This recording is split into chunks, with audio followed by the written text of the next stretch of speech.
Iran और America के दरमियान जंग बंदी बरकरार है, लेकिन इस जंग बंदी के दौरान ये मत समझे कि दोनों जानिब खामोशी है। दोनों जानिब से हाइपरसोनिक मिसाइलों की एक जंग शुरू होने का खतरा है। ईरान और अमेरिका दोनों ने अपने हाइपरसोनिक मिसाइल्स तैनात कर दिए हैं एक दूसरे पर हमले के लिए। ये हाइपरसोनिक मिसाइल्स क्या बला हैं और कैसे दोनों जानिब से एक दूसरे पर हमला किया जा सकता है, इस बारे में अज़हर अली खान से बात करते हैं। अज़हर भाई, जंग बंदी जारी है, दुनिया शायद ये समझ रही है कि दोनों जानिब खामोशी है, लेकिन दोनों अपनी मुकम्मल तैयारी कर रहे हैं। ईरान ने भी अपने हाइपरसोनिक मिसाइल्स जो है ना वो तैनात कर दिए हैं, अमेरिका ने भी तैनात कर दिए हैं। ये हाइपरसोनिक मिसाइलों की अगर जंग शुरू होगी तो क्या होगा? अदिल भाई, हाइपरसोनिक मिसाइल का इस्तेमाल, इसका मतलब ये है कि आप एक नेक्स्ट लेवल में लेके जा रहे हैं जंग को। और जंग की जो ये अगला सीज़न, अगला एपिसोड आ रहा है, ये पहले से ज़्यादा बहुत ख़तरनाक होगा और ये पहले से ज़्यादा ख़बरों की ज़ीनत बनेगा, ज़्यादा नुकसानात होंगे। और अब जो जंग का स्टाइल है वॉरफेयर का, मॉडर्न वॉरफेयर के अंदर, उन्होंने कोशिश ये की है कि अब कम से कम वक्त में ज़्यादा से ज़्यादा नुकसान पहुंचाया जाए। इसीलिए ये हाइपरसोनिक मिसाइलों को लेकर आया जा रहा है। अब ये हाइपरसोनिक मिसाइल जो है ना, बुनियादी तौर पे हाँ, ये हमारे नाज़रीन को ज़रा बताइएगा कि ये होता क्या है हाइपरसोनिक मिसाइल? जी, आप छोटे मोटे रॉकेट चलाते हैं, फिर आप मिसाइल चलाते हैं, उसके बाद जब हाइपरसोनिक की बारी आती है ना, तो ये सोनिक से पता चलता है कि आवाज़ से जुड़ा हुआ है। तो ये बुनियादी तौर पे आवाज़ से 5 गुना तेज़ मार्क 5 मिसाइल हैं जो अमेरिका के पास हैं।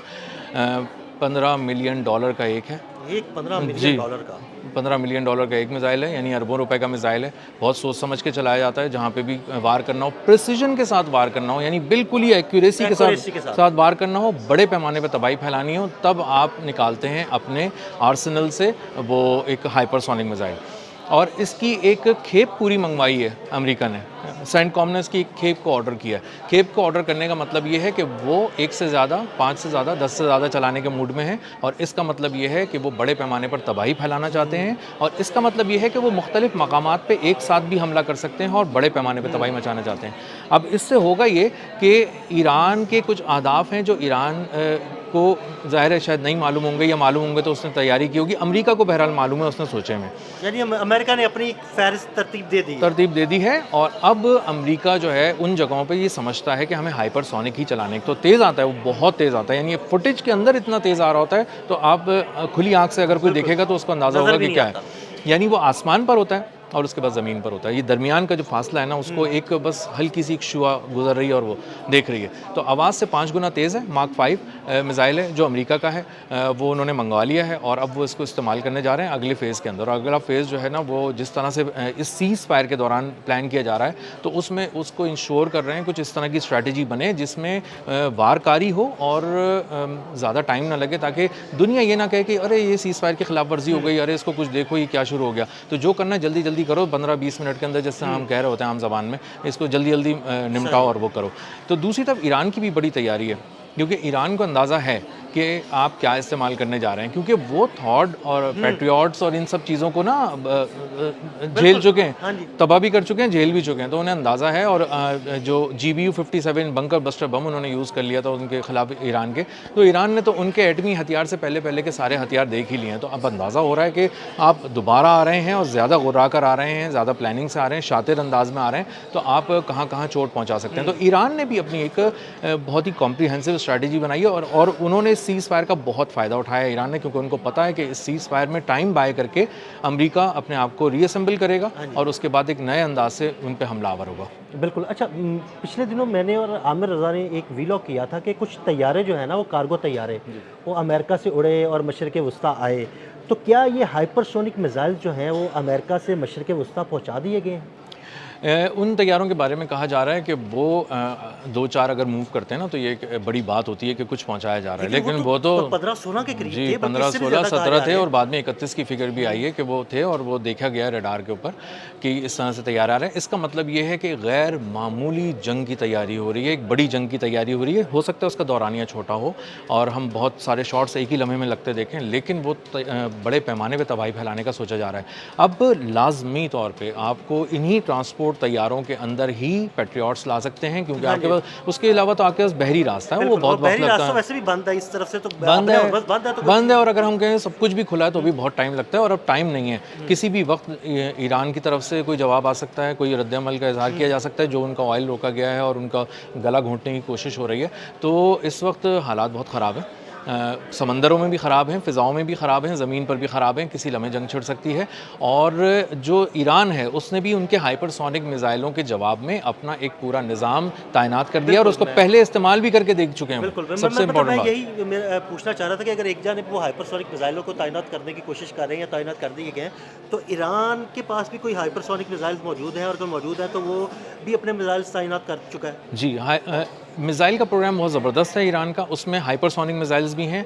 ये मार्क 3 मिसाइल्स मैंने अब तक पढ़ लिए हैं। मार्क 3 मिसाइल आवाज़ से 3 गुना यानी तेज़ जो ईरान जाते के हैं। पास मौजूद है वो मार्क 3 की जी, स्पीड से जो है ना वो जी, सफ़र सफ़र करते हैं। और इन मिसाइल्स को ईरान आजमा चुका है इस जंग में तकरीबन 20 दिन पहले तक। अच्छा। जब सीज़ फायर से पहले 20 दिन पहले, तो वहाँ पे उन्होंने पहली बार ईरान ने खुद ही इस्तेमाल किया था और प्रिसिजन अटैक्स के लिए किया था और होश उड़ा दिए थे। और उसमें उनके कीमती रडार भी तबाह किए थे और कीमती जो उनके जहाज़ थे और एयर बेसिस का जो ख़ास तौर पे वेयर हाउसेस जिनके अंदर सामान रखा था वो भी उन्होंने तबाह किया था।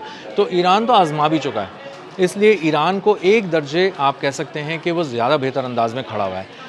ईरान को ये भी पता है कि अब की बार जो वार होगा वो कहाँ कहाँ हो सकता है, क्योंकि पिछले वार ना अब ईरान करेगा और ना अमेरिका करेगा। स्ट्रैटेजी, मिलिट्री स्ट्रैटेजी दोनों की बदल चुकी है, हो चुकी है, दोनों की तब्दील हो चुकी है। और अब वो अगर हाइपरसोनिक से वो करने जा रहे हैं तो ये भी ज़रा जहन में रखिएगा दिल भाई कि वो कम से कम 2500 किलोमीटर तक, 2800 किलोमीटर तक निशाना लगाता है। इसका मतलब ये है कि वो उर्दून से फायर करेगा तो भी आके गिरेगा, वो इसराइल से फायर करेगा तो भी आके ईरान में गिरेगा। ये दोनों उर्दून से रास्ता तकरीबन 2300 किलोमीटर बनता है और इसी तरह 100-200 किलोमीटर के फ़र्क से इसराइल भी है।